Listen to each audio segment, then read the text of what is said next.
Our lives are not our own. From womb to tomb, we are bound to others, past and present.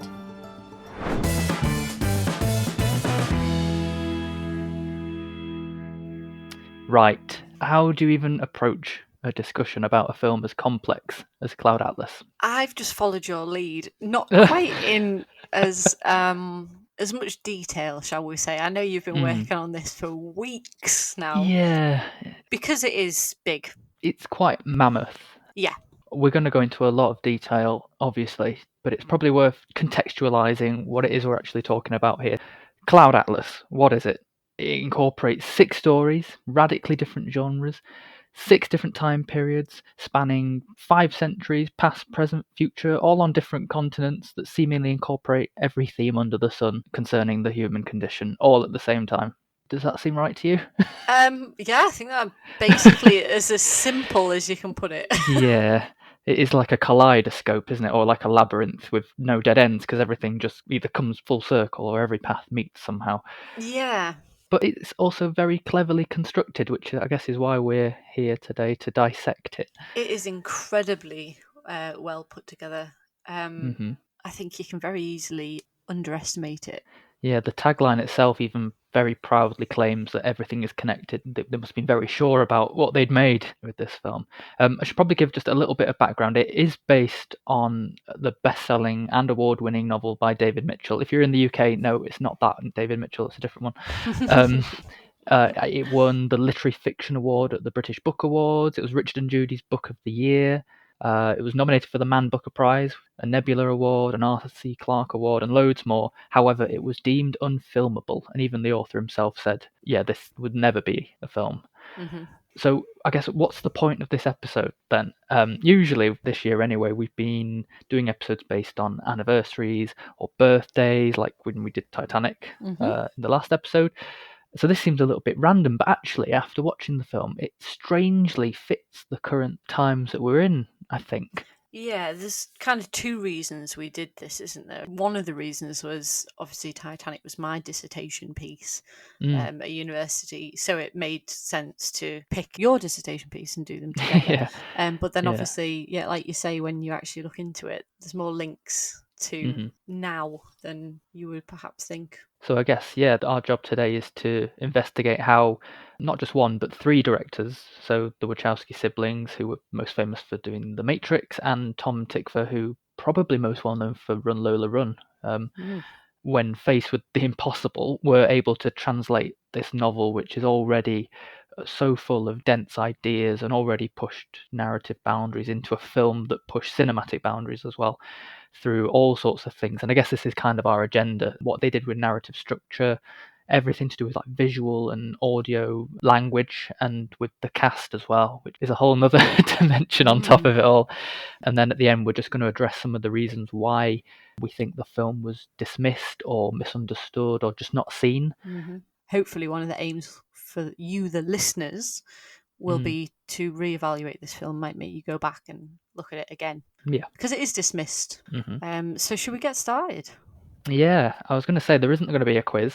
No, there is not this week. Excavating the film is kind of already the ultimate test, and I've tasked you with some homework.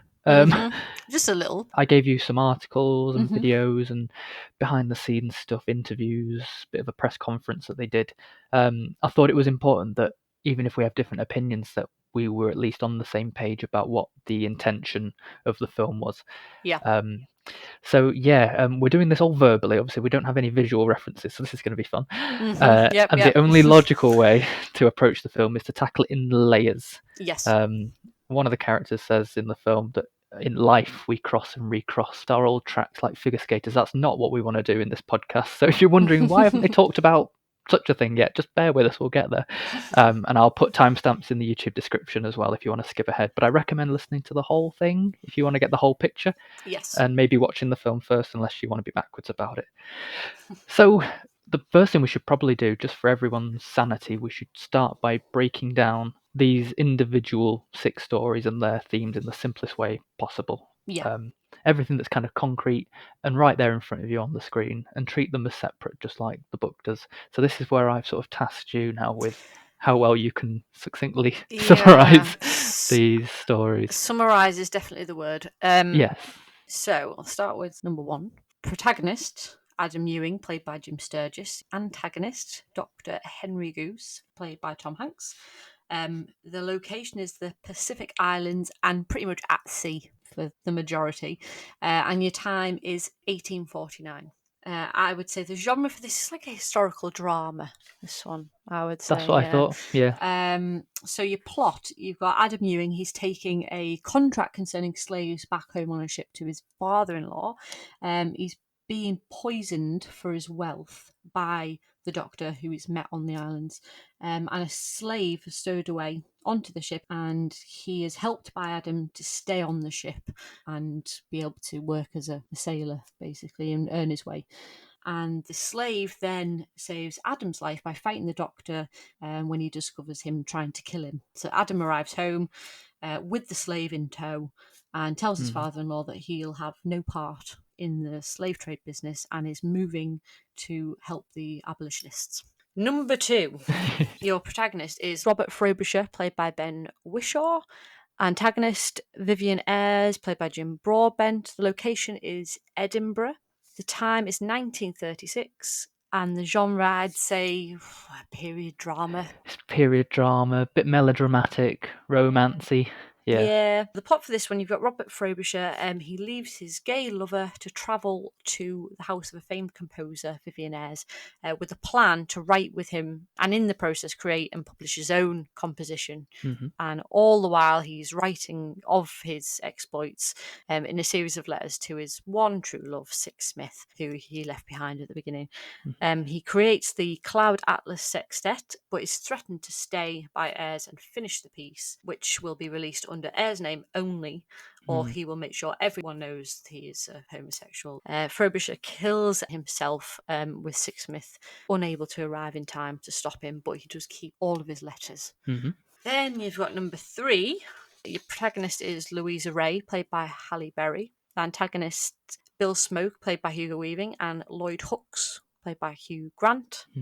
The location is San Francisco, is it? Is it San Francisco, this one? Yeah. It is. In the 1970s. I'd say this is a political thriller. Yeah, the typical 70s conspiracy type thing. So Louisa Ray is a journalist who becomes embroiled in the crooked plot of an oil company pretending to advance nuclear energy, but really intending the plan to fail, cause a huge amount of deaths, a huge accident, and in the process continue oil. Louisa's helped by Six Smith, and he in turn is killed for his knowledge. Louisa's hunted by a hired killer, Bill Smoke, but she's then helped by the head of security of the company, and eventually she succeeds in getting the plans out to the public. Then you've got number 4, which has your protagonist as Timothy Cavendish, played by Jim Broadbent. Your antagonist is Nurse Noakes, played by Hugo Weaving. Love that character so much. And Denham Cavendish, who's played by Hugh Grant. The location this time is London and Scotland. Your time is 2012, which would have been present day. It was present day at the time, yeah.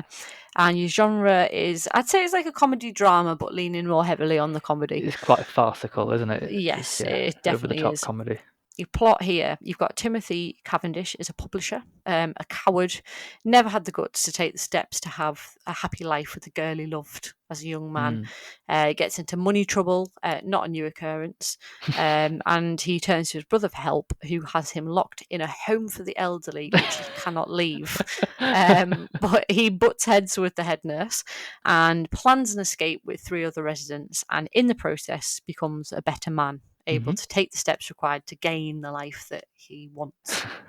Number 5, you've got your protagonist, Sonmi 451, played by Doona Bay. Doona Bay. Yes. Yeah. And your antagonist, Sia Ree, is Hugh Grant, and basically the establishment. Government in general. The head of which is played by Hugo Weaving. Yeah.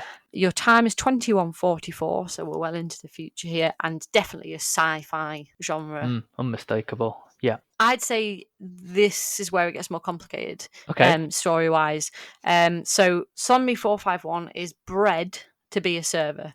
She's telling her story whilst under arrest. She's a waitress in a restaurant. She serves, is fed a juice box, sleeps, and repeats, basically. They're clones and are told they will be taken away to join the consumers, basically, once they reach, is it 12 years? Yeah, you have to do your time and then you're free. Yeah. Yeah. So she wakes one night to find the seer dead and a strange man there. He helps her escape and she sees the above world. She's educated and told that his faction of people believe she is the one who'll change the world. And to show her why, she is shown what really happens to the clones called fabricants, who are supposedly joining the consumers, and really in reality they're being killed and scrapped basically to create new clones and their food. So they're basically eating each other. Yeah. And she helps them fight, sends her message to the masses, and she is killed. Yeah, she's martyred, basically, isn't she? Okay, last one. Yeah. Number 6. Your protagonist is Zachary, played by Tom Hanks, and your antagonist, I would say you've got 2 here as well. You've got old Georgie, who's like a devil type character. He's the only non-human character, really. Yeah, he's like a devil on your shoulder type, played by Hugo Weaving. And you've got the Kona chief, played by Hugh Grant. Your location's Big Isle. Yeah, I believe it's meant to be Hawaii in the future. Yeah, looks like it. And your time is 1:06. So basically, I think it's like an apocalyptic future, isn't it? Yeah, they reference something called the Fall, so it looks like at some point there's been some kind of disaster in the novel. I think it's like 2321, the year. Yeah. Something like that. Yeah. Zachary is a goat herder in a post-apocalyptic primitive tribe who watches his brother-in-law and nephew killed by a cannibal group, the Kona. There's this metaphorical devil, this old Georgie on his shoulder, hissing foul things in his ear, and he does nothing. A more advanced woman comes to travel to the top of this mountain that none will travel to, with the hope to save the human race and send out a message for help. And Zachary decides to help her, but all the way really is plagued with doubts about her. And in the end, he takes the leap to have faith and help her, and eventually they leave Earth, and you learn this when it's revealed at the end he's telling the story to his grandchildren. On an off-world colony somewhere. Obviously, it sounds extremely complicated. Yes, it does. And at surface value, it is. The reason we're going to break it down is to sort of explain how actually it's maybe not as complicated as it seems, despite appearing to be completely different. David Mitchell, the author, said it's like a menu of very different courses from different cuisines. Yes. All 6 stories fundamentally follow roughly the same narrative template. They're just variations on an identical core story, and they just reflect on each other as you go through the film. So there's a lot going on in terms of themes. Yeah. You touched on what Sonmi says towards the end. Her revelation Yes. is sort of something that also underpins the entire film. And Absolutely, that quote is that our lives are not our own. From womb to tomb, we're bound to others, past and present. And by each crime and every kindness, we birth our future. And that encapsulates all the themes that we're going to talk about. But for the sake of starting small and building up, and there's a lot to unpack and a lot of abstract concepts as well. We should start with the basics, sort of this idea of crimes and kindness, because there's sort of a morality tale, isn't there, that's always going on. Yes, absolutely. How do you think this was manifested or personified in the film? Well, I've listed a number of crimes and kindnesses, big or small. So you've got a critic thrown off a building, thugs breaking in and threatening Timothy for money. You've got killing and eating innocents, Sixsmith killed for his knowledge, and the same with Sachs, his plane's blown up. Somni 451's killed and made a martyr. Frobisher is blackmailed, his reputation threatened. There's a number of all of these crimes repeating in every story. And then obviously the same for the kindnesses. It's that it can be as simple as stopping the lift. Yeah, very small things. Yeah, something like that. Helping Sonmi 451 escape.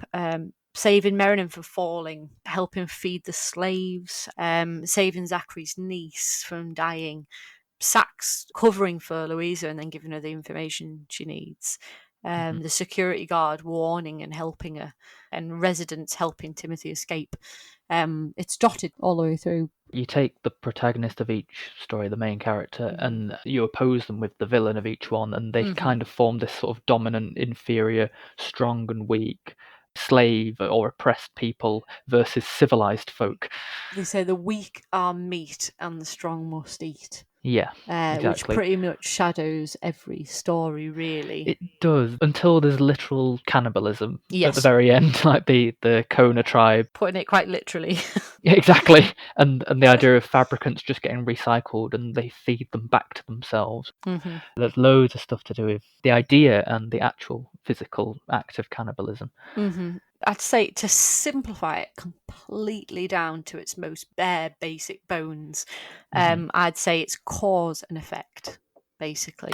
Yeah. Well, when you said about little acts of kindness, it's not just so much, oh, they're just being nice to each other, but these determine the events that happen afterwards. Exactly. Good deeds ripple through time, the same as crimes do. The good deeds of others change the lives of those they meet. They have impact, basically. They all sort of help feed an objective to either become free or to free others, or to uncover truth against the notion of lies, to be integral, just to be good or to be courageous. Yeah. Because in each story they're kind of oppressed characters and they're all seeking to elicit great social change. Yeah. Almost to create a better future for the next generation Yeah. to inherit. And there's a strong message about you've got to kind of do it yourself in a way as well. Yes. We all have a responsibility to fight injustice and stuff. Like I said, I feel like story 5 with Sonmi 451, that's where it gets complicated. I think the others are more dressed down versions of those messages. Yeah. Whereas that story, all the philosophical messages actually start becoming clear. Yeah. I guess from a chronological perspective, that story has a lot of the hindsight of stuff that's happened in the past. Absolutely. I notice another few themes in there as well. I mean, there's lots of themes and there's lots. themes in films, but the theme of incarceration, being imprisoned, and a huge theme for me was breaking boundaries. Yeah, absolutely. And that theme just keeps coming up over and over and over again. The villains keep asserting that there's a natural order to the world and that you can't possibly go against it because that's what binds everything together, and you can't upend it because you won't fare well no matter what you do. Yeah, at the end of the first story, they actually say there is a natural order to the world. Those who oppose it will not fare well. Yeah. I do like that there's a lot of philosophical themes to it. Dialogue drives or explains the narrative. Even the philosophical themes, there are a lot of, whether it's narration or just dialogue spoken by characters. Absolutely. We should introduce a link on the level of narrative while we're still on it. You mentioned the letters in one of them. Yes. Every story passes to the generation afterwards a kind of mode of storytelling, some kind of documentation of their struggles that inspire the next generation that it gets passed to. So the journal of Adam Ewing as he crosses the Pacific is being read by Frobisher. Frobisher, yeah, who writes the letters to Sixsmith, yeah, which are found by Louisa, whose neighbour writes a novel about her struggle with the nuclear company, which is read as a manuscript by Timothy Cavendish. His memoirs he writes, that gets adapted into a film. Yeah, you also got Louisa looking for Frobisher's Cloud Atlas Sextet and listening to that. Yeah, a subliminal seventh material that's passed throughout all the stories. Yeah. Ultimately, by conveying life experiences, they inadvertently inspire future generations to overcome their own obstacles and change their own lives in some kind of meaningful way. It's exactly like you said when you said ripples through time to spark a revolution. So there's a massive domino effect that shifts from individual rebellions to a full-blown overturning of this natural order in the long run. So essentially, because Adam Ewing in 1849 hides a stowaway, a fabricant with absolutely zero rights in the future can become a goddess. And you're right, cause and effect, actions and consequences. I think that's very much what the film's about. Yeah. But there's something about when you said the fifth story is the one where it kind of all blows up. It's sad in a way that it takes 5 generations to get to that point, because Yeah. there's a bit of a demoralizing aspect to the stories in that they end as a triumph, but by the start of the next story, it's almost like evil has reset and oppression, a new form has arisen, and you feel like everything's been a bit inconsequential and the lessons never learnt. Yeah, it's like they keep saying, we keep making the same mistakes over and over. Yeah, and there's something ironic about the furthest reaching story is actually the most primitive in the end, because all these technical advancements that you see throughout each one, all the things that made us successful, in Darwinian terms, I suppose, sort of then threaten to wipe us all out. Yeah, well, again, they even say, don't they, in one of them, have you ever thought the universe was against you? Yeah, So it's like absolutely. mistakes are repeating, the same obstacles are being put in front of the characters, almost like a puzzle to solve. Some manage it and some don't. Yeah, You know. absolutely. So I guess what then emerges, even the directors said that it's only at the end of reading the novel, in which the stories appear one after the other, when it clicks that these might not only be the same story, but that the characters are sort of versions of themselves, or they might be the same kind of soul, or they might be reincarnated. So there's another sort of meta-narrative or a sub-layer of themes that emerges when you consider them on top of each other and not side by side. And I guess all the themes we've already talked about also fit into this sort of, it's very Eastern philosophy. It's a very Buddhist film in a way. Yeah. Things like good deeds outweighing bad deeds, that we're going to experience some kind of enlightenment or awakening to truth, but also that the actions and deeds of a person individually determine their position in some kind of afterlife, or that they're going to get reborn. And we see this through examples of history repeating itself all the way through, whether it's the people themselves or events or instances of fate and predestination. But even saying that, the filmmakers said, that openness was the aim, so the audience can bring their beliefs to it. It's never one thing. It's not bound by any one idea. Yeah. You can bring an awful lot to it. And it's only ever really implied, as much as they can suggest that the characters are the same. That's an abstract concept. Yeah. It's never going to be concrete to the audience. So I guess the screenplay and all the ways that the characters gradually become aware of this in their own lives, and they either vocalize it or they think it. This is where these quotes come in. I think it'd be great to sort of throw some of them out there, because there's so many. So the idea that there's a bigger design. How many examples did you hear? I have probably about 20. There's a lot, at isn't there? least. There's a few we've already mentioned. Yes. I've got belief, like fear or love, phenomenon that determine the course of our lives. Yeah. So when characters find belief, they break boundaries, they change their life's course. These forces that often remake time and space, that can shape and alter who we imagine ourselves to be, begin long before we are born and continue after we perish. So basically your life is predestined, though you can break the course and you can fight against it, exactly. creating something new that will change the future.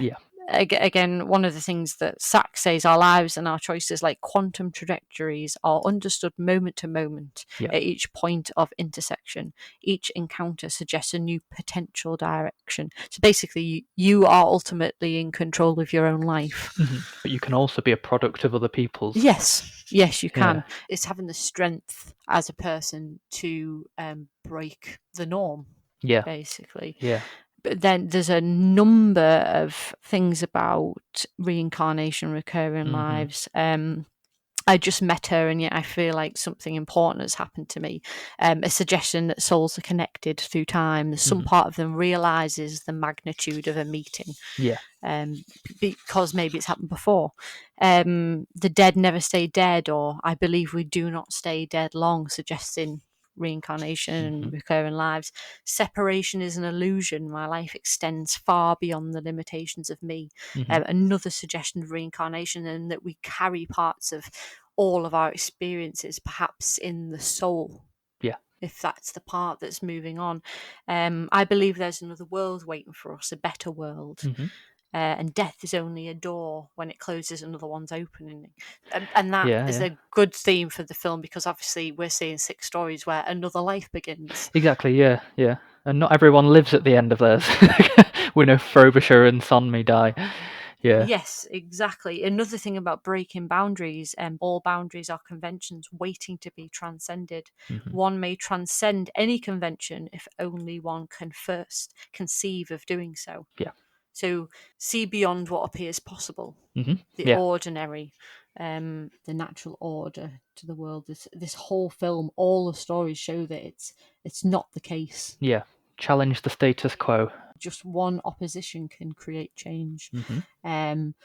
And then you've got stuff like meeting again in different lives, in different ages. Yeah. And that was his description of how he wrote the sextet in the second story, isn't it? Yeah.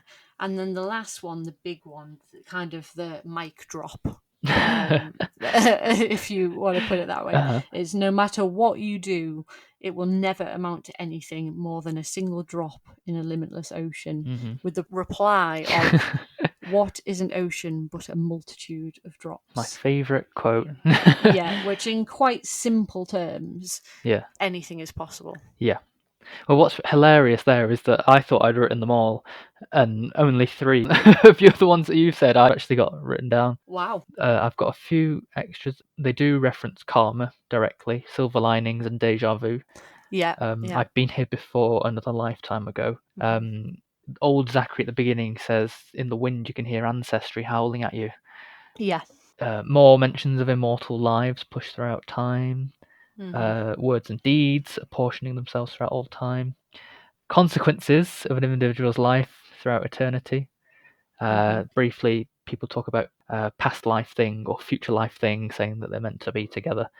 Is it not miraculous how one's fortune can turn so quickly, so completely? Even Louisa Ray's novel is entitled Half-Lives, a Louisa Ray mystery, and Frobisher signs off his letters, yours eternally. Whew. So yeah, in terms of screenplay, it's got to be said, it is incredibly well written. And the book, if you ever get round to reading the book, honestly, it's like nothing you've ever seen before. There's so many grand ideas. I have actually felt more inclined to read it now, actually, than I would ever have done before. It is quite something how it's been done. Yeah. So these sort of broader themes, these more sort of philosophical ones that emerge as a result of putting the stories on top of each other, is basically the version of the novel that the filmmakers wanted to make. So all the things that become evident after you finish the novel, they wanted to make apparent as you watch the film. And it's very different, is it not? Its format, its actual structure is very different from the book, if I'm correct. It's not a straightforward adaptation at all. So what happens is, this is where we go into narrative structure. The novel, the stories are kind of nested like a Russian doll. So they appear in chronological order, but cut off at the climax. Yeah. Once you get to the 6th story, that runs all the way through to the end. Then you get the conclusions of 5, 4, 3, 2, 1, and you're back to the beginning. Okay. Very cleverly, you don't understand the connections until you've got right back to the beginning. Yeah. So it's kind of like a pyramid structure. This couldn't work in the film really, because to introduce a new story and reset the whole premise every 30 minutes, it would stop the ability to explore the themes that are shared. So it took them a year to write the screenplay. It is entirely different to the source material, which is brave as it is, but as you've said, just like the characters and the stories, it's this idea of transcending conventions, and boy did they go for it. So they opted for a fragmented structure instead. They were going to intercut or cross-cut back and forth between time and place, story to story, the effect being that the boundaries of chronology and time and any difference between the stories is dissolved, because the intention is to show that they exist eternally. They're all just the same. So the idea of separation being an illusion is something that could be achieved through editing. And we stay just long enough in each of the stories for the hook to be sunk in, and then we're propelled to the next. Yes. Another way of thinking about it, and there's lots of ways you can think about the film musically, we'll get into more of that later on, but is that the structure of the film is like chords rather than single notes. They said that, that they went at it in more of a composition. Yeah. playing together. Which is a really interesting way to think about it. It makes a lot of sense. Yeah. But it's extremely complicated. Yeah. I'm surprised, actually, it didn't take longer than a Yeah. year to write. Yeah, to be that's honest. true. That's true. Obviously, I did a lot of work in films that have multiple narratives in them, so Yeah. it's worth saying that the whole reason you kind of get these themes emerging is because when you place stories and or characters side by side, you automatically compare them. You register that they're independent, and instinctively your brain then pushes for a bigger picture. Yeah. The result is a mosaic made up of small component parts. Like the ocean with its multitude of drops, again referenced by itself. However, unlike a lot of films, the protagonists in Cloud Atlas never meet, which is why they're brought together at the level of narration by cross-cutting, so we understand that their fates are somehow linked or that they're meant to come together somehow. Yeah. The way they did it is they took the novel and basically cut it up. Every plot moment, every character development, they put it on little index cards and put them all over the floor, and they rearranged and tried to find any sort of connective moments or parallels or shared tonal shifts, so any twists and turns and climaxes and introductions of new characters or themes or emotions, and that's how they began to create a shape for the film. Yeah, the layering of it. Exactly, yeah. But there are a lot of scenes. So how did the directors keep them all in line and coherent with one another? With great difficulty. Yeah, I imagine so. There's a number of structural devices that they used, either to frame the 6 stories or to track or guide us through the progression of them, to introduce them, to group them, regroup them, highlight shared themes, sustain dramatic flow, and all the way they're also subliminally communicating to us the logic of how it's working. We've already said so many quotes. So at a basic level, they added a prologue and an epilogue. That's something that the book doesn't have. Right. The prologue's especially important because it's not only an informal introduction to the 6 stories, but as I said, it serves as an exposition about how the film's going to take place, like the rules of the game that's going to happen. Yeah. It tells us that we're going to be intercutting. The main character, Zachary, starts the story, but everyone else's voices takes over. And we know it's going to jump forwards and backwards in time. Cavendish jokes that he hates flashbacks and flash forwards. By presenting us with this very brief microcosm of the 6 protagonists. They're not all shown at the beginning of their story. Some of them we see the very end, or we're right slap bang in the middle. Yeah. So a lot of questions are raised and connections are deliberately unclear. So we know it's going to be a puzzle that's going to be assembled and put together. So little things like that you don't think about when you watch it, but it's setting up your expectations for the film as you go forward. And the epilogue basically just ties it all back, either bringing them full circle or delivering them to a conclusion. So that's how their book ended, but all the way through, how do you keep track of where you are? On the simplest level, there's a formal introduction to every story after the prologue. Yeah. You get a very standardized landscape shot of the setting with caption in the corner that says it's this time and you're in this place. Yeah, so you know you've moved on. Yeah, exactly. But throughout the film, I've found that there's 4 instances where all the stories are grouped, even though they've gone off in all their different directions. Yeah. They get sort of rounded back up and joined together by moments of montage, usually with one of the characters monologuing. Yeah. So 30 minutes in, Zachary, in the last story, has a nightmare where he sees all the acts of crime and violence and unkindness happening in all the others. Yeah. At the 1 hour mark, the abbess from the same story, she's reading the book, The Revelations that Somni's said. Yeah. And that's all acts of kindness.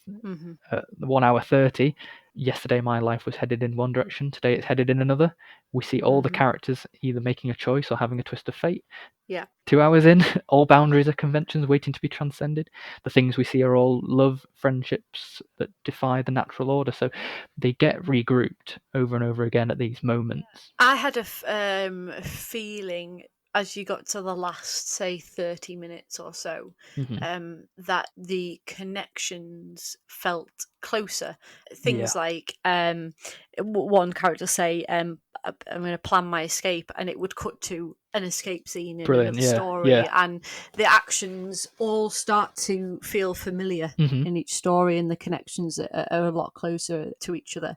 before that, Bit dotty, isn't the it? stories could be very different. Yeah. The stories are taking you down different roads, and they are less similar. But then as they start to come together, they start to come to the climax of each story. Those climaxes start to pull together. Yeah, I guess like if you were doing a jigsaw puzzle and putting all the pieces in, the image starts to take shape, and then you can see the bigger picture, if that makes sense. Yes. Great that you mentioned transitions. There's so many times where they've either found or invented reasons to cut between the two stories so that the dramatic flow is continued, but also the setup of one thing might be in one story, but the payoff continues in another. Yeah. Either conversations that happens in dialogue. So Sixsmith calls Louisa saying, "I need your help," but you cut to Cavendish and he says, "I need £50,000." Yes. Yeah. Or using those materials that are passed between the stories. So as Ewing writes his last journal entry, we cut to Frobisher turning the last page of the journal as he reads it. Yeah. Which in turn then cuts to Sixsmith reading Frobisher's letters about how he's lost the other half of the journal, and so on and so on. It's interesting to note, interesting but not surprising to find that editing proved to be a problem at first, with the struggle to create the right tone and connect the pieces the way that they wanted them to. And the fact that the transitions were obviously of huge importance, but they were discovered literally throughout the entire process. So they were discovered in the script, in the prep, in the filming, like just certain camera moves, and in the editing as well. Yeah. It took the entire process to perfect the transitions. Yeah, when you said movement, like movement and actions is another one. It might be that Sonmi and Heiju Chang flood a damway as they escape the authorities, which cuts directly to water flooding Louisa Ray's car. She's been pushed off the bridge. Yeah. And some scenes are directly intercut the whole way through. So there's a bit where, again, Sonmi and Heiju are fleeing across the skyscraper. That's directly intercut backwards and forward with the stowaway on the ship as he runs along the I don't know what they're called. Like he runs along the top of the ship, and each are being fired at from below by either a spaceship or a shipmate. So this is a great link because, as you can see, there's often a visual link between the scenes, whether it was located or invented. It goes without saying, really, a novel doesn't have visual access. It doesn't have audio access either. There's no visual means. Yeah, exactly. It's all in your head.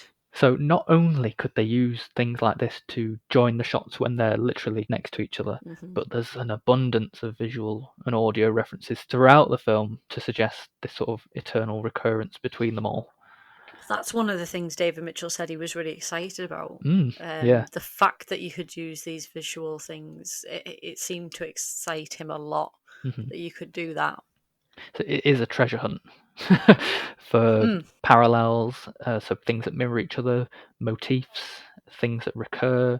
Whether attention's drawn to them or not, it's inarguable that they are all in there. Yeah. So looking at visual things, what kind of like visual things that you see? I've only got a few. Is this where you want to know about the buttons?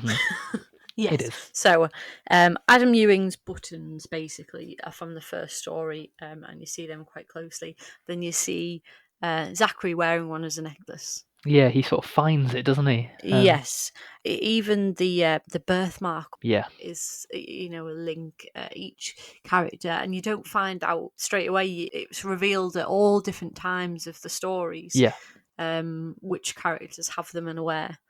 That's the biggest indication that they're all a variation on each other. What I like about it is I had never thought of that idea that you just mentioned of him running across the top of the mast and then running across that bridge. Yeah. Even the camera shots had mirrored their exact every reaction shot. The mirroring of scenes, I hadn't even contemplated that. But you get so involved in the idea that they're all the same. Like you don't think it, but you do automatically without thinking. Because there's so many layers and so many examples, and I mean it is incredible the amount that's in there. I really do believe it is the type of film. Again, it's the same way I feel about Titanic. I think films that have gone to that specific detail and at that length as well. Yeah. Because it is nearly 3 hours, so there's a lot in there. Yeah. I think you will take different things from it every single time you watch it. I definitely do. I still find more. And that's hard to do. It is very hard to pull that off. Did you pick up on the trains? I didn't. Tell me about the trains. So the train that Frobisher takes to Edinburgh in the 30s is a steam train, but you see a modern electric one when Timothy Cavendish is going up to Edinburgh to the nursing home. That if you watch the trailer back, they actually put them side by side. They fade.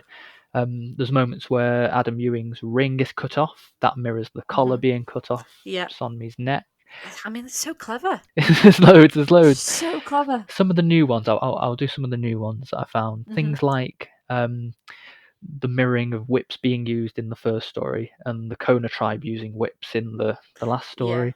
One of my favourite ones that I've just found, the painting on the wall in Cavendish's room in the nursing home is of a plantation with a ship in the background, which is it's almost a direct image of what you see in the plantation in the first story. And then fish tanks is another one. I've got the floor of the Papa Song restaurant where Sonmi works. There's also a central fish tank at the awards ceremony that Cavendish is at the beginning. Aurora House's lounge has the same little things like that. And you've got the character of Vivian Ayres actually dreaming the place. He does. The restaurant. He calls it a nightmare as well, which is interesting. Yeah, nightmarish cafe. This is a great link as well because not only are some of them visual, but they're verbal, or at least initially verbal, and then they happen. The throwing off the balcony, that's something that Louisa Ray says, something that is literally done in the next story. Yeah. So have you got more of these? I've got a few examples of that, yes. You hear at one point, enemy sleeping, don't slit that throat. Yep, loads of slit throats. Obviously, not knowing exactly what that refers to at the time. I even thought about that line when Frobisher was in Ayres' bedroom. Yeah, you do though, don't you? Because he is over him. Enemy sleeping, yeah. Yeah. Bridge a broken. Yeah. Because it's in that pidgin English, isn't it? That's part of the fun though as well, because you don't realise how much you miss. Every time you hear something different. I really struggled. But yeah, bridge are broken when Louisa Ray goes over the bridge in the car later on. And just the fact that you've got Sixsmith in 1936 and the 1970s. He's the only character who reappears, but he's just another example of how they could link stories together. Shall I tell you some of the things I've spotted over the years? On the note of slitting throats, obviously you've got Zachary's half-brother Adam is slit. Zachary later on slits the Kona chief's throat. You cut directly from the Kona chief's neck being slit to the logo of the Papa Song restaurant, which is a happy, smiley yellow face with a red necktie on. Also foregrounding what happens to the clones, whether it's when they ascend to the consumer world or whether it's Hugh Grant clicking the switch and blowing up the charges in their necks. Also, when Sixsmith is shot in his hotel room, the blood splat on the yellow wall is again the same shape. Wow. Loads of things like that. How do they think up things like this? How do they do these things? What's another one? Nurse Noakes threatens Cavendish that she'll make him eat soap powder. And in the future, what's the name of the food that the fabricants eat? Soap. The name George, a Georgian plantation. Old Georgie. St. George and the Dragon statue is referenced on the piano. Cavendish's sister-in-law is called Georgette. That keeps coming around. Wow. The name of the ship is the Prophetess. We have a prophetess in the last story, Susan Sarandon's character. Edinburgh comes back around. Vivian Ayres' manor is also Aurora House. It's the same building. God, I didn't think about that. that it's the same exactly house. The same wow. House. You've just blown my mind. We're getting there. There's loads of location links. So we start in Hawaii in the Pacific. He travels back to California, which is where Louisa Ray's story is set. Isaac Sachs gets on a plane to Seoul, which is where Sonmi's portion is set. She eventually travels to Hawaii, and that's where Big Isle is at the end. So you start and end in Hawaii. And little things like when we first meet Henry Goose, he's collecting teeth on the beach. He's got a sieve and he's going through, and he says this is a cannibal banqueting hall. Later on, the cannibals are actually wearing teeth around their necks and things like that. So it goes on and on. There's so many. Every time you watch it, you will see more and more. I'd like to mention the music. It plays the Cloud Atlas Sextet in moments of reflection, of love, etc. Yeah. The music obviously plays throughout. which is another way of linking all the stories and the moments together. This is where we said it was a seventh material indirectly passed through the stories, the Cloud Atlas Sextet.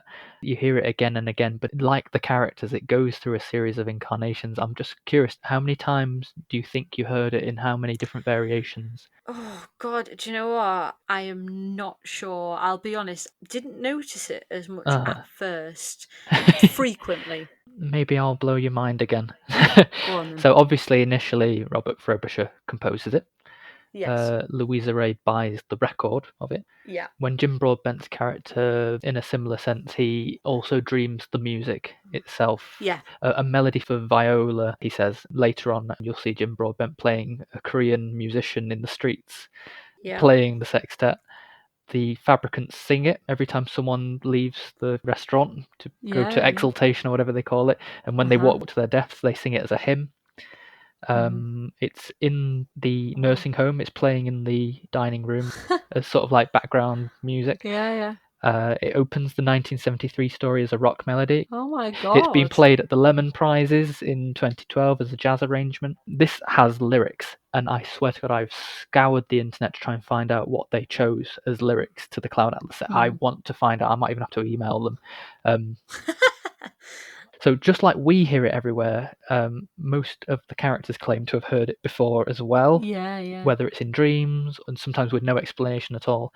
And we hear it as viewers on the soundtrack, something that's not part of the story. So it passes between the characters' worlds and into our own. I love one moment where the two are synchronized, like our world and their world. Yeah. And it's when you see him writing the final chord on the page and you hear the final chord on the soundtrack. It's magic. It's incredible how they've put it all together. It's extremely self-referential, self-reflective, and the idea of it being a sextet as well. I mean, it doesn't just link the stories, but it governs them. This is a metaphor for the structure that we're watching. Yeah. It's a sextet for overlapping soloists, each in its own language of key, scale, and colour. That's the description of it.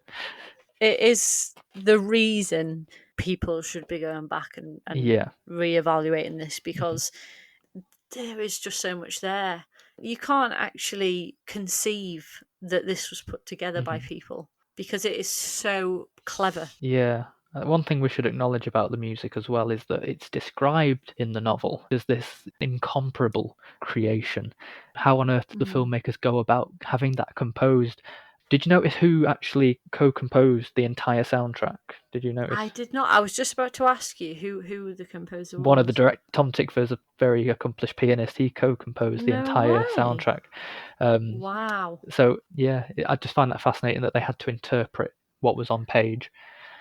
Well, it's in a way that kind of links to the story as well, isn't it? You've got this book that is thought to be unadaptable, with this piece of music that's incomparable. That how do you compare that? And both of those visions have been realized. It was meant to have been impossible, but they somehow did it. It's fantastic. Yeah, I really do think it's like nothing else. I can't see people going out of their way to make films like this very often. It's crazy. As far as I'm concerned, they have pulled it off perfectly. Yeah. We just talked about this idea of overlapping soloists. We've avoided talking about cast as much as possible, really, because this in itself is a whole extra layer. And arguably, it's the most interesting choice that they made when they adapted the novel. Again, taking it back to basics, novels don't have actors. they have characters, and you can imply that they're similar or the same. So this was a choice, a very deliberate choice to do this, and that is to use the same cast of approximately 13 lead actors for all of the 6 stories, playing multiple roles. I mean, as if it couldn't get any more complicated, Mary, at this point. Yes, they complicated it again. and every actor plays various genders, ages, nationalities, and ethnicities. So in a sense, the film's characters and actors undergo incarnations. Yeah, and that in itself adds to this openness that the film's creating. Anything is possible, everyone is connected, and any belief system is accepted. Yeah. Yeah. It's quite spectacular, really. The characters talk about meeting again and again in different lives, but Mm-hmm. in the same way, we as viewers recognise the cast across the different stories, as well as the cast almost recognising themselves across different stories. I do remember listening to one of them saying that, they'd go into the makeup trailer and be like, so who are you? Yeah, they have no idea. Because sometimes you couldn't tell who the person was. Mhm. I have to admit, there are a few It tricks you, doesn't it? that it's so, some of them, because they're playing like just a background character, Yeah. they pass them so quickly that you're unaware that it's even been one of them. It's unbelievable. Now, we should mention how they let you see that. Okay, yeah.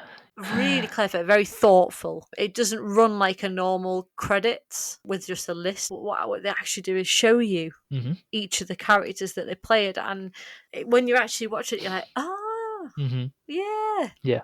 What I found very interesting was that the cast members seem to have looked upon the challenge of playing multiple characters differently. Yeah. Especially the likes of Halle Berry, Yeah. thought about them as the progression of one soul. So the way she looks at it is each story they're playing someone who's trying to be better, trying to progress as a person, and each story you're seeing them either complete that or fail, and to the point that eventually they reach this person. So in her case, Merenim, who is, she's sort of the saviour of mankind in the end, isn't she? Yeah, everything that the other characters in maybe the other stories in her incarnations that have been trying to fulfill. Yeah, exactly. You can track the progress, if you wanted to, of each actor's soul throughout time.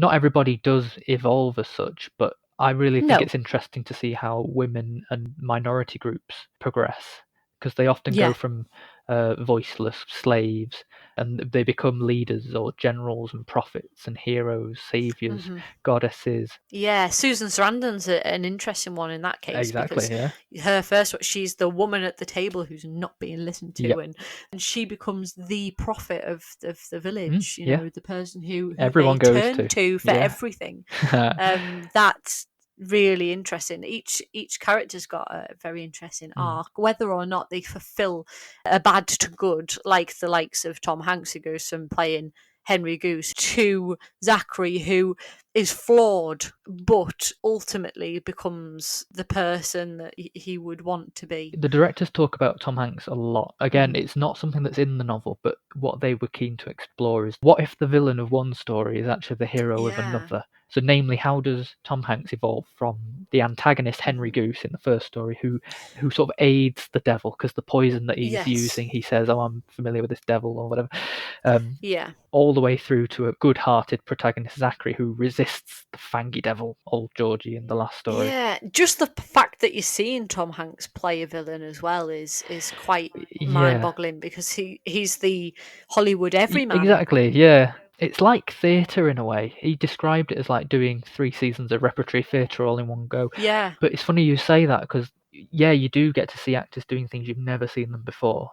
We'll talk about Hugh Grant in a second and Hugo Weaving. But one thing that Halle Berry said in a more extended press conference I watched last night is that initially her and one of the directors, Tom Tickfer, were trying out the outfits that she was going to wear as Jocasta, who's in the period piece, and she kind of had to remind him, like, well, I've never been able to play roles like this before. This is an impossibility for me. So the fact that she could play a white German woman for her was a dream come true. Which, again, the openness of it, openness that you can be anyone. It's already quite a diverse cast as well. We should probably say who's actually in the cast. Playing the lead characters, as you said at the beginning, Tom Hanks, Halle Berry, Jim Broadbent, Jim Sturgis, Doona Bay, and Ben Whishaw. Yeah. And then playing secondary characters throughout, you've got Hugo Weaving and Hugh Grant, Keith David, James Darcy, David Gyasi, Susan Sarandon, and Sun Zhu as well. Hugh Grant and Hugo Weaving play villains in every story. If anything, they devolve as characters. They don't get better. Yeah. I guess the message here is that there's always going to be bad people in the world. There's always going to be evil. You can't get any lower than playing a cannibal chief, can you? Yeah, exactly. One of the quotes in the film is that tigers can't change their stripes, and that is true. Yeah. If not for Tom Hanks's role, which he kind of defies that convention. Yes. it is the case for Hugh Grant and Hugo Weaving. They're always enforcing that there's a natural order to the world. Yeah. Hugo Weaving even devolves into just an idea. Like we said, he's not even a character anymore. He's just this spirit of hatred and discrimination. Yeah. And Hugh Grant's always the same greedy businessman, deceptive type. Something as silly as tricking his brother into a nursing home or planning to blow up Yeah. half of San Francisco, Yeah. eventually just ending up as a predator. What did you make of the hair and makeup? It's a subject of a lot of discussion. I think it is incredibly done. Mm. In certain cases, you can't tell people are people. Like Halle Berry plays the male doctor. Yeah, old male Korean doctor. Yeah, it's incredible. They're meant to stand out, I think, so that you are aware that the actor is there. I'm so glad you said that. Yeah. Yes, I can see why some people would say, "Oh, well, yes, I don't think it's very good," but I think it's intentional. Yes. I agree. So in a way, I can't see fault with it. Arguably, it's not the best, but I think it's important that the prosthetics left just enough of a hint of the original actors in there, because as much as it would have been impressive to have had the cast completely disappear into their roles, what would have been the point? Yeah, it doesn't serve your point then that you're trying to make with the film. Yeah, that thematic agenda. But like you said, there are still actors who slip under the radar, and that's just an extra added bonus because that's just a load of fun. Yes, yeah. But it misses the point as well to get caught up in the political correctness of it as well. I think a lot of people, audiences, critics, have kind of criticised the film for white actors playing Asian characters. You've got black actors playing white actors and vice versa, all those kind of things. But that's why it works, because you have got vice versa. Yeah. It's boundless. It's about the notion that it expresses. Yeah. The idea that we're all the same, we're all human, and we're subject to the same experiences regardless of what shape or colour or where you're from. It doesn't define you and it doesn't separate you because actually we're all in the same boat, as it were. Yeah. The last thing, and again we hinted at it throughout, is that how they use the cast for further parallels. You might have noticed there's some deliberately paired relationships across the stories. Yeah. Obviously Tom Hanks and Halle Berry, especially in Louisa Ray's section, and later on with Zachary and Merenim. Yeah, it builds on the familiarity that these characters. There's something about them; they know each other in some way. There's a connection that's immediately there. Because of this suggestion that it was built at some other time. Yeah. Every time they meet, it's exactly the same. So when Isaac Sachs comes through into his office and he finds her, if you put them side by side, it's identical. When Zachary comes through the hut at the end and he finds Merenim, who's arrived. And the other one is Doona Bay and Jim Sturgis, so they're husband and wife at the beginning, but they're also Sonmi and Heiju at the end. This loving relationship that withstands time. Sort of immortal love is another theme that goes in. The detail that's gone into this, detail, everything is intended. Everything's a choice. It's all been put there. We could go on and on and on. The list does really go on. So to summarise, they use cast basically to represent a mass demographic onto which the themes of the film are mapped. It's about everyone. It affects everyone. It's about the commonality of humanity that we share, this common denominator of connectedness, and that everything is connected. And I've written on my little script here, breathe.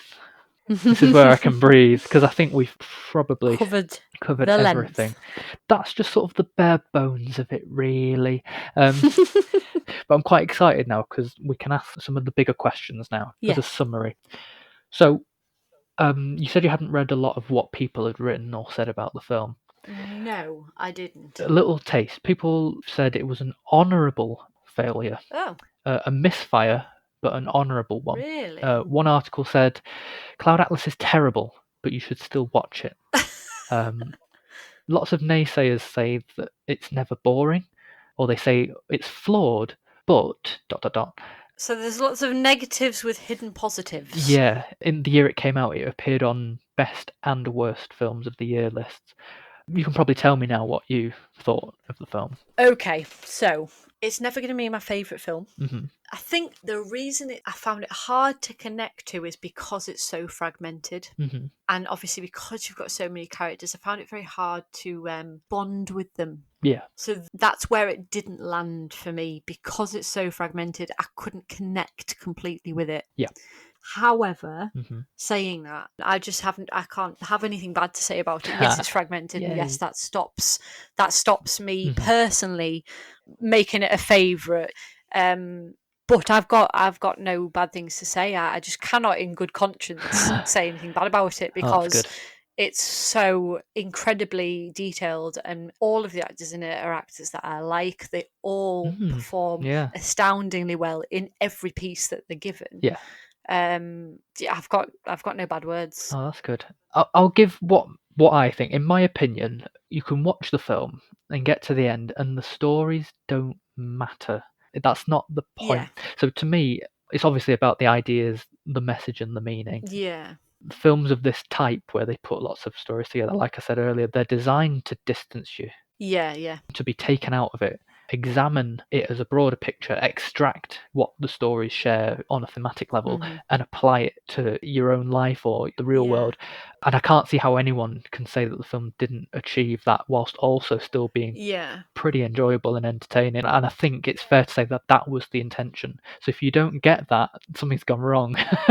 Yeah, that's the positive and the negative all wrapped up there, isn't it? So yes, it's fragmented, which means you are going to distance yourself, which means the stories probably aren't going to be important to you. Well, there you go. That's where you've turned off 80% of your audience. Yeah.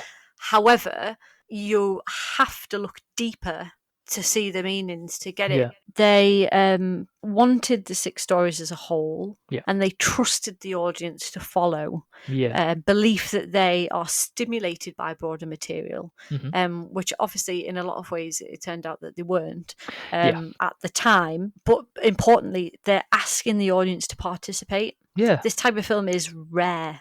And they thought audiences have a hunger for intelligence in cinema, which I think they do. I mean, Christopher Nolan's a great example of that. Too many films right now that people go to turn off, but not many that you go to be turned on. That sounds a bit weird, but I know what I mean. I think cinema in itself is partly to blame for that. Like you say, they go, they sit, they eat popcorn, they leave. It maybe failed on impact, but I think a good thing to say would be what you personally have found in the last few weeks. There is this hidden market for this film out there. It's so strange, even just in the last couple of days, the amount of times I've just completely at random seen people saying I forgot how much of a masterpiece it was. And something I didn't say at the beginning that I meant to is that part of the reason for doing this is because IMDb also, out of the blue, posted Cloud Atlas, love it or hate it. And ultimately, there was over 300 people who reacted and responded to what I had to say, which is why I thought, actually, all this time I've been thinking that people just didn't like or didn't see the film and that I was the only one. There's a lot of people who actually, if it's not one of their favourites, it's their favourite film. So this really has cult status. Yeah, and I think it's growing. Become a cult film. People didn't watch it when it came out. It didn't have a big release. I'll give it that. They struggled to finance it and they struggled to distribute it because it was hard to sell. Well, this is what they said, didn't they?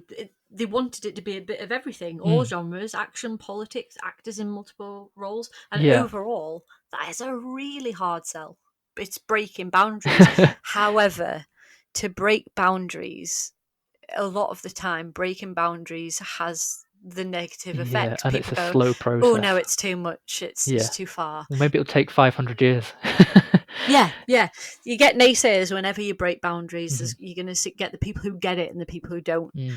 And that's very much what happened with this. I think they did go to huge lengths to try and make it as simple as possible. I mean, they created the extended trailer to simplify it, and that does the job very well. It shows the connecting pieces, linking the stories, the narration helps simplify the philosophical themes. So they did attempt to simplify it for people. They definitely did, but maybe, just like the efforts of Adam Ewing in 1849, it might take 500 years for it to be finally recognised and this revolution will happen. Can you imagine? Well, like we say, you're seeing slow signs of it. I mean, the last couple of weeks, I think I've had a few very surprised messages from you. I was quite shocked. Just showing your reaction to... Well, I thought I was the only one. How it's changing. So it's happening. It is happening, obviously. But that's the interesting thing about film, isn't it? It's been 8 years. how time changes things, Yeah. how people see things differently, which is what I really, really do hope that this episode does something like that, because I think they've succeeded. I would really like people to reevaluate it. I did. I didn't remember a thing about Yeah. it when I watched it the first time.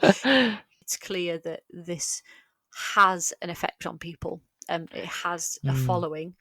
And like I said, you can't come to this looking at it just face value. I think if you do that, I think it's incredibly ignorant, which is what I did the first time I watched it. I didn't look into it. I didn't Yeah. see the thing. I just watched it for what it was. I really don't think you can do that, because you're not being fair to the film. You're not justifying what's there. Yeah. I do think they pulled off everything they tried to do. It does break boundaries. It does have incredible messages. And the messages themselves are what we should be taking into life anyway. They're Being completely open, human. being diverse. Yeah. If you make good choices, they will ripple through time. You will affect people that you meet. One person said it has a way of not just making you pay attention, but walking out reeling with ideas that might have seemed hokey 3 hours before.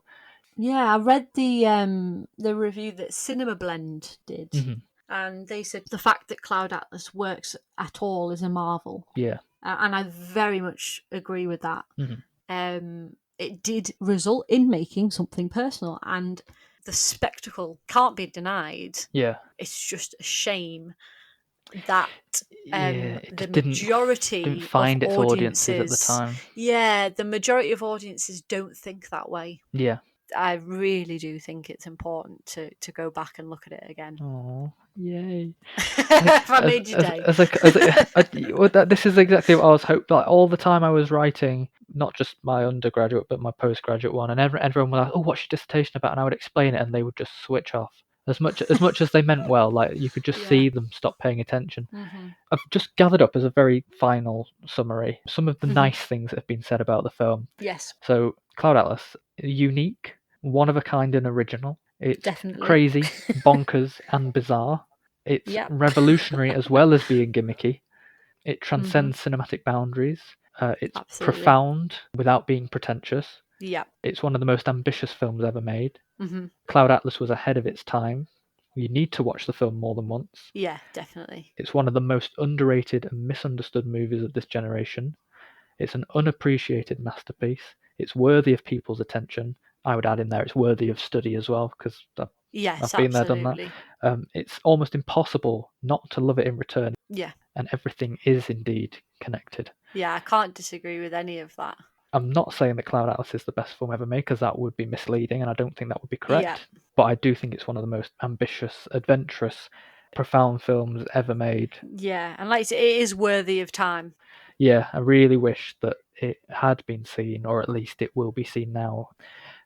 One final question, very quick one. How many Oscars was Cloud Atlas nominated for? None. None. How many should have it been nominated for? I would say 5 or 6 minimum. Ooh, that's good. I think the director should be in there, definitely.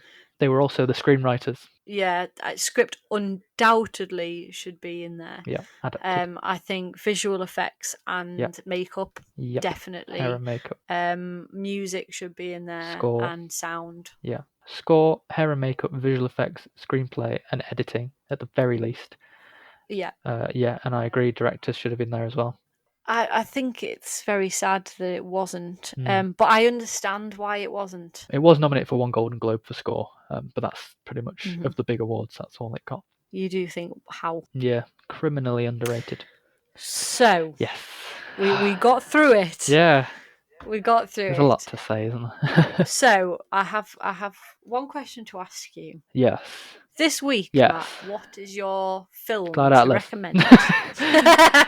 Yeah. I think that was inevitable. Technically, I recommended it in our very first episode, but that's before we standardised the recommend a film at the end. Yes. And I only spoke about it for about 60 seconds in total. If you haven't seen it, you've got this far. Wow. I hope if you have seen it that you agree and that there's something that we've explained that you didn't see the first time around, or at least we've affirmed what you thought you knew. I do think a time is coming for Cloud Atlas to sort of reclaim a little bit of the limelight that it should have had. I don't know why it's happening now. It might be coronavirus. I don't know. It's a universal message. It applies to everybody, regardless of whether you want it to or not. It speaks about the very nature of being a human being on this planet. So at least enjoy the ride, because it is the roller coaster. Yes, it certainly is. That's my recommendation, of course. Okay. Mine's very different. Mm-hmm. Mine is very much a light affair, just entertainment. Mm-hmm. No hidden messages. However, it does have a universal appeal, I think, because who doesn't like the Beatles? Okay. I'm recommending Yesterday. Oh, I liked Yesterday. Which I rewatched with my husband this week. And it's just good fun. It's really good fun.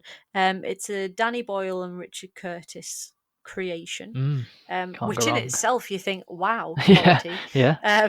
You know, that's great. You've got Himesh Patel playing Jack, who is a struggling singer whose career is just not taking off, who gets hit by a bus when the entire world turns off for about 13 seconds.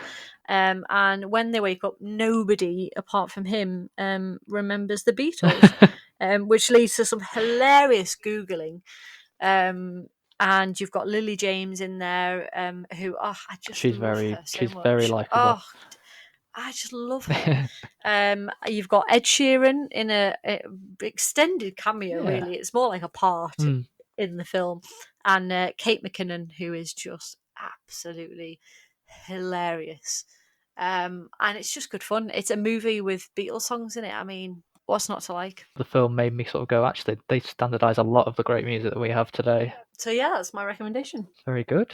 Yeah, good film. I guess it goes without saying that there's still no major news stories, but you can keep an eye out for any new trailers eventually when they do come out on our platform on the website cinechat.co.uk. There's been some Netflix trailers, hasn't there? And there has been a few delays, I suppose you could call them. Inevitable. Or being delayed. Yeah, we're still waiting to know if we can do our Christopher Nolan episode in July, but we'll see. So you can all watch Cloud Atlas instead. Yeah, and Yesterday. Watch Cloud Atlas and have a profound, moving experience. Rediscover what it means to be alive. Yeah, and then you can go and get some popcorn and sit and watch Yesterday. Exactly. Where can they find us? Okay, you can obviously find us at www.cinechat.co.uk/podcast or on any of your preferred social media platforms. Just search CineChat Podcast. I'm not going to list them. CineChat Pod or CineChat_official. Or you could email us, please, at podcast@cinechat.co.uk. Yay. Oh, actually, no, we got an email. We did get an email. Beg your pardon. Thank you, Gary, for our lovely email. Yes, the other week. That's very kind of you to say. Much appreciated. So next week, what are we doing, Matt? Ridley Scott episode, because Gladiator, believe it or not, is turning 20 years old this year. It goes without saying we'll be touching on Blade Runner, Alien, Gladiator at the very least. Yes. 3 mega smash hits. But yeah, anything could happen. So if you're interested in the films of Ridley Scott, tune in next time. Okay. Well, it's bye from me. Yep, and it's bye from me.